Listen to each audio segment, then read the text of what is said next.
اکثر ایسا ہوتا ہے نا کہ جب ہم قرآن کی کوئی بہت ہی خوبصورت تلاوت سنتے ہیں تو دل پر ایک عجیب سا اثر ہوتا ہے، ایک سکون ملتا ہے۔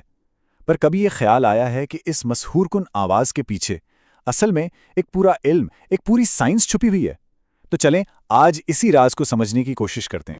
تو سوال یہ ہے کہ آخر قرآن کی اتنی خوبصورت اور پراثر تلاوت کے پیچھے راز کیا ہے؟ کیا یہ صرف ایک اچھی آواز کا کمال ہے؟ نہیں، بالکل نہیں۔ یہ دراصل ایک بہت ہی منظم علم ہے جس نے صدیوں سے قرآن کی آواز کو بالکل اسی طرح محفوظ رکھا ہوا ہے جیسے وہ نازل ہوئی تھی۔ تو سب سے پہلے بات کرتے ہیں قرآن کی ایسی خوبصورت تلاوت کی، کیونکہ یہیں سے ہماری بات آگے بڑھے گی اور ہم تجوید کے علم کی گہرائی تک پہنچیں گے۔ دیکھیں، قرآن پڑھنا صرف الفاظ کو زبان سے ادا کر دینا نہیں ہے، نہیں، یہ اس سے کہیں بڑھ کر ہے۔ یہ ایک فن بھی ہے اور ایک سائنس بھی، ایک ایسا علم جو ہر ایک حرف کی بالکل ٹھیک ادائیگی پر زور دیتا ہے۔ اور یہی وہ چیز ہے، یہی وہ باریکی ہے جو ایک عام پڑھنے کو ایک گہرے روحانی تجربے میں بدل دیتی ہے۔ تو اس فن اور اس سائنس کا نام کیا ہے؟ اسی کو کہتے ہیں تجوید۔ اچھا، تو اب سمجھتے ہیں کہ یہ تجوید ہے کیا، اس کا لفظی مطلب کیا ہے اور علمی طور پر اسے کیا کہتے ہیں؟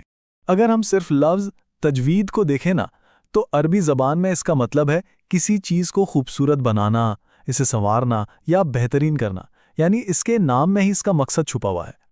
لیکن جب ہم قرآن کے حوالے سے بات کرتے ہیں تو تجوید کا ایک بہت ہی خاص، ایک ٹیکنیکل مطلب ہے۔ یہ وہ علم ہے جو ہمیں سکھاتا ہے کہ قرآن کا ہر حرف، ہر ایک حرف اپنے صحیح مخرج سے کیسے ادا ہوگا۔ مخرج یعنی منہ یا حلق میں وہ جگہ جہاں سے وہ حرف نکلتا ہے، اور صرف یہی نہیں بلکہ اس حرف کی تمام صفات کے ساتھ۔ صفات مطلب اس کی خصوصیات، جیسے کوئی آواز موٹی ہے یا باریک، اس کے ساتھ ادا کیا جائے۔ تو یہاں فرق واضح ہو جاتا ہے۔ ایک طرف ہے اس کا عام مطلب خوبصورت بنانا، اور دوسری طرف ہے اس کا تکنیکی مطلب، جو کہ قرآن کے لیے ایک پورا سائنس ہے جس میں تلفظ کے باقاعدہ اصول ہیں۔ تو بات صرف خوبصورتی کی نہیں رہی، بات اب درستگی کی ہے، بالکل ٹھیک ٹھیک پڑھنے کی۔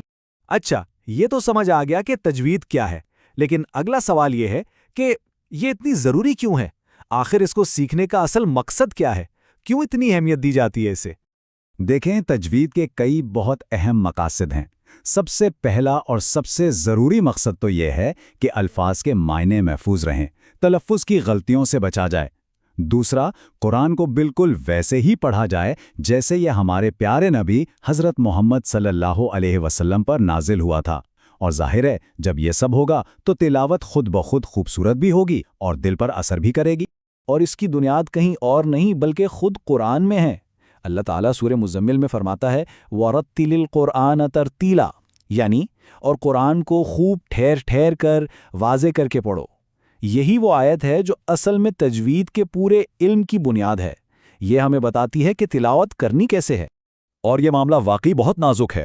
سوچیں، تلفظ کی ایک ذرا سی، ایک چھوٹی سی غلطی پورے لفظ کا بلکہ کبھی کبھی پوری آیت کا مطلب بدل سکتی ہے۔ اسی لیے تجوید صرف خوبصورتی کا نام نہیں ہے، یہ اللہ کے کلام کی حفاظت کا نام ہے، اسے اس کی اصل شکل میں محفوظ رکھنے کا نام ہے۔ اچھا، ایک دلچسپ بات یہ ہے کہ یہ علم ہمیشہ سے کتابی شکل میں موجود نہیں تھا، تو پھر یہ اصول لکھے کب گئے؟ کیسے یہ ایک باقاعدہ علم بنا؟ آئیے ذرا اس کی تاریخ پر ایک نظر ڈالتے ہیں۔ دیکھیں، نبی اکرم صلی اللہ علیہ وسلم کے زمانے میں تجوید کو عملی طور پر سیکھا جاتا تھا۔ کوئی لکھی ہوئی کتابیں نہیں تھیں۔ صحابہ کرام آپ صلی اللہ علیہ وسلم کو سنتے تھے اور بالکل ویسے ہی پڑھنے کی کوشش کرتے تھے۔ لیکن پھر کیا ہوا؟ اسلام عرب سے باہر پھیلنا شروع ہوا۔ جو لوگ عربی نہیں جانتے تھے وہ بھی مسلمان ہوئے، اور ظاہر ہے ان سے تلفظ میں غلطیاں ہونے لگیں۔ تب اس وقت کے علماء نے یہ ضرورت محسوس کی کہ ان اصولوں کو لکھ لینا چاہیے، اور پھر تیسری اور چوتھی صدی ہجری میں امام ابو عبید اور امام ابن مجاہد جیسے بڑے بڑے علماء نے تجوید کو ایک باقاعدہ علم کی شکل دی۔ تو یہ تو ہو گئی اس کی تاریخ۔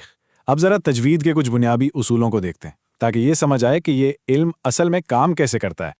بنیادی طور پر صحیح تلفظ کے دو ستون ہیں، دو پلرز۔ پہلا ہے مخارج، ہم نے پہلے بھی اس کا ذکر کیا۔ مخارج یعنی ہر حرف کے نکلنے کی صحیح جگہ، جیسے ہا کی آواز حلق سے آتی ہے اور با کی آواز ہونٹوں سے۔ دوسرا ستون ہے صفات۔ صفات کا مطلب ہے ہر حرف کی اپنی خاصیت۔ مثال کے طور پر صاد کی آواز بھاری یعنی موٹی ہوتی ہے، جبکہ سا کی آواز ہلکی یعنی باریک ہوتی۔ چلیں اب ایک عملی مثال دیکھتے ہیں، اس سے بالکل واضح ہو جائے گا کہ ایک ذرا سی تبدیلی سے کتنا بڑا فرق پڑ سکتا ہے۔ یہ ایک بہت ہی عام غلطی ہے۔ لفظ ہے الحمدو، اس میں جو آخری حرف ہے دال وہ ساکن ہے، یعنی اس پر کوئی حرکت نہیں ہے، لیکن اکثر لوگ اسے پڑھتے ہوئے اس پر ایک ہلکی سی حرکت لگا دیتے ہیں، جیسے الحمدو۔ یہ غلط ہے۔ تجوید ہمیں کیا سکھاتی ہے کہ ساکن حرف کو بالکل ساکن پڑھنا ہے، کوئی اضافی آواز نہیں نکالنی۔ تو صحیح تلفظ ہے الحمدو۔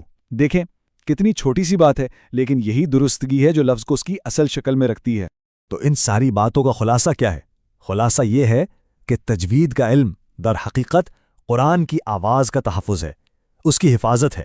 تو جو اہم باتیں ہم نے آج سمجھی وہ کیا ہے؟ پہلی یہ کہ تجوید قرآن کی تلاوت کو بہترین بنانے کا علم ہے۔ دوسری بات، اس کا اصل مقصد قرآن کی آواز اور اس کے معنی دونوں کو محفوظ رکھنا ہے۔ تیسری یہ کہ یہ ایک عملی روایت کے طور پر شروع ہوا اور بعد میں ضرورت کی وجہ سے ایک باقاعدہ سائنس بن گیا۔ اور سب سے اہم، اس کے اصولوں پر عمل کرنے سے وہ چھوٹی چھوٹی غلطیاں بھی ٹھیک ہو جاتی ہیں جو اللہ کے پیغام کا مطلب بدل سکتی ہے۔ تو یوں سمجھیں کہ تجوید تلاوت کو صرف پڑھنے کے عمل سے نکال کر حفاظت کے عمل میں بدل دیتی ہے۔ یہ صرف الفاظ ادا کرنا نہیں ہے، یہ ایک مقدس امانت کی نسل در نسل حفاظت کرنا ہے۔ تو آخر میں ایک سوال جو ہم سب کو اپنے آپ سے پوچھنا چاہیے، جب ہم قرآن پڑھتے ہیں تو کیا ہم صرف الفاظ دہرا رہے ہوتے ہیں، یا پھر ہم واقعی اس مقدس آواز سے جڑ رہے ہیں جسے 1400 سال سے بھی زیادہ عرصے سے بالکل اسی طرح محفوظ کیا گیا ہے؟